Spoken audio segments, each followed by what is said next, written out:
அகில இந்திய காங்கிரஸ் பொதுச் செயலாளர் திரு கிரீஷ் சோடங்கர் அவர்கள் இதை பற்றிய முடிவை பற்றி அறிவிப்பை வெளியிடுவார்.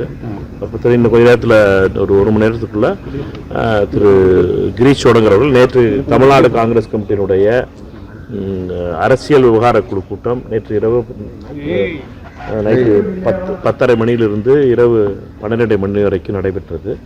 29 உறுப்பினர்கள் அதில் கலந்து கொண்டோம்.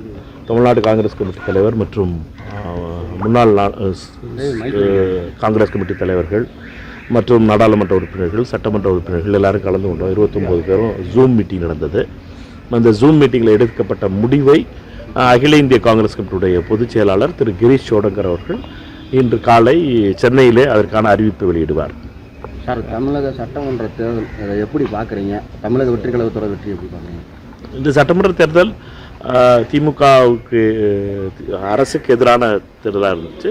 அதனுடைய விளைவாக 15 அமைச்சர்கள் வரை தோல்வியுற்றிருக்கிறார்கள்.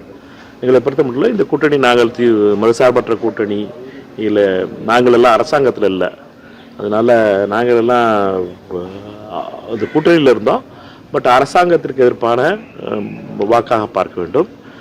அத்தோடு மட்டுமல்லாமல் பாஜகவிற்கும் அதிமுகவிற்கும், பாஜகவினுடைய அடிமை கட்சியாக மாறிவிட்ட அதிமுகவுக்கு எதிரான ஓட்டாக பார்க்கணும். ஏன்னா பாஜகவும் அதிமுகவும் உறவு வச்சு மோடியும் அமித்ஷா அவர்களும் இங்கே டெல்லியிலேருந்து இங்கே ஆட்சி அமைப்போம் என்றதை சொல்லிட்டு வந்தாங்க. என்டிஏ ஆட்சி அமைப்போம்னு.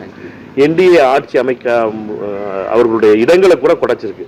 அவர்களுடைய இடங்கள் 50க்கு கீழே போயிடுச்சு, மொத்த கூட்டணியுடைய இடங்களே.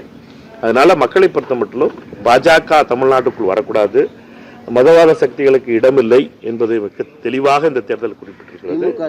இந்த தேர்தலை பொறுத்த மட்டும் மதவாத சக்திகளுக்கு எதிரான தேர்தலாக தெரிந்திருக்கிறது. தமிழக மக்கள் மதவாதத்தை ஏற்க மாட்டார்கள் என்பது மிக தெளிவாக தெரிந்திருக்கிறது. இந்த தேர்தலில் இந்த செய்தி மிக மிக பலமான செய்தியாக இருக்கிறது. எங்களை பொறுத்த மட்டும் இந்த தேர்தலில் பாஜகவிற்கு ஒரு இடம் என்று தமிழக மக்கள் வாக்களித்திருக்கிறார்கள். பாஜகவினுடைய எண்ணிக்கை குறைந்திருக்கிறது. பாஜகவிற்கு எதிர்ப்பான மனநிலை தமிழகத்திலே வேரூன்றி இருக்கிறது என்பதற்கு எடுத்துக்காட்டு. திமுக தலைவர் தோல்வி, காங்கிரஸ் கமிட்டி தலைவர் தோல்வி, ரெண்டும். திமுகவுடைய முதலமைச்சர் தோல்வி என்பது வருத்தத்துக்குரியது. அண்ணன் ஸ்டாலின் அவர்களை பொறுத்த மட்டும் ஒரு நீண்ட அரசியல்வாதி, அவரை பொறுத்த மட்டும் அவருடைய தோல்வி என்பது வருத்தமான தோல்வி.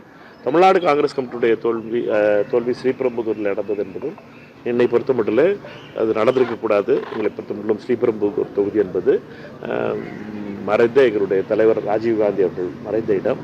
அந்த இடத்துல எங்களுடைய தமிழ்நாடு காங்கிரஸ் கமிட்டி தலைவர் தோல்வியுற்றது என்பதும் வருத்தத்துக்குரிய விஷயம். பிரதமர் முதல்வர் பதவியேற்பு விழாவிற்கு ராகுல் காந்தி வருவதாக ஒரு தகவல். இதெல்லாம் ஸ்பெகுலேஷன். நீங்கள் என்னை பொறுத்த வரைக்கும் இன்றைக்கி அகில இந்திய காங்கிரஸ் கமிட்டி பொறுப்பாளர் தான் நாங்கள் என்ன முடிவெடுத்தோங்கிறத பற்றி சொல்ல போகிறது.